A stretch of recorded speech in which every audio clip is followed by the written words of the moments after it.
Hello there, I'm John Oliver, host of Last Week Tonight, the HBO series containing the fewest games and least impressive thrones.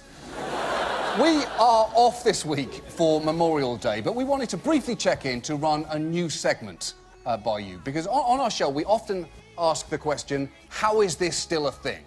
Which we inquire in an effort to understand why we're still subjected to things like daylight savings time and the Sports Illustrated swimsuit edition. But tonight, in the interest of innovation, we'd like to do the exact opposite of that and pose the question, how is this not a thing?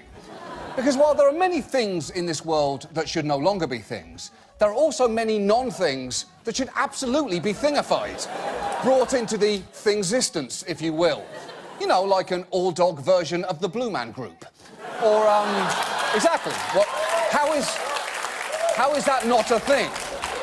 Or a universal safe word for getting out of small talk that's run its course. Strawberries! Strawberries, please! Strawberries! Stop! I cannot hear about your kayaking weekend! Strawberries! Strawberries, brilliant! Strawberries now!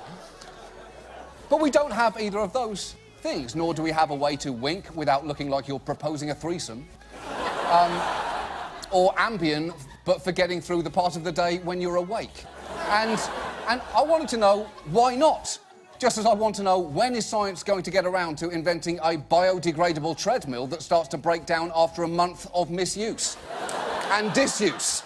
It's environmentally friendly and it saves you the humiliation of selling barely used exercise equipment on Craigslist. But we have failed to pursue those dreams, just as we failed to create a house key that cries like a baby if you're about to leave home without it.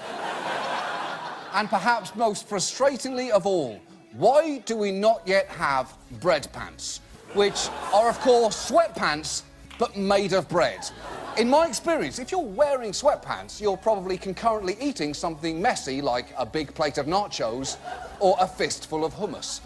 Now, with bread pants, if you spill, you don't wash the pants. You simply tear a piece off the leg and you eat that too. How are those not a thing? How are those not a thing? How are bread pants not a thing? How? And finally, how is there not a search engine built just for parents that lets them search terms like the guy who's on that show we like and oh, she's married to what's-his-face? Because the answers to both of those questions are always Mark Harmon and Blake Lively. That is all for now. We'll be back on June 5th when we will return to be covering things that already exist. Thank you very much. Good night.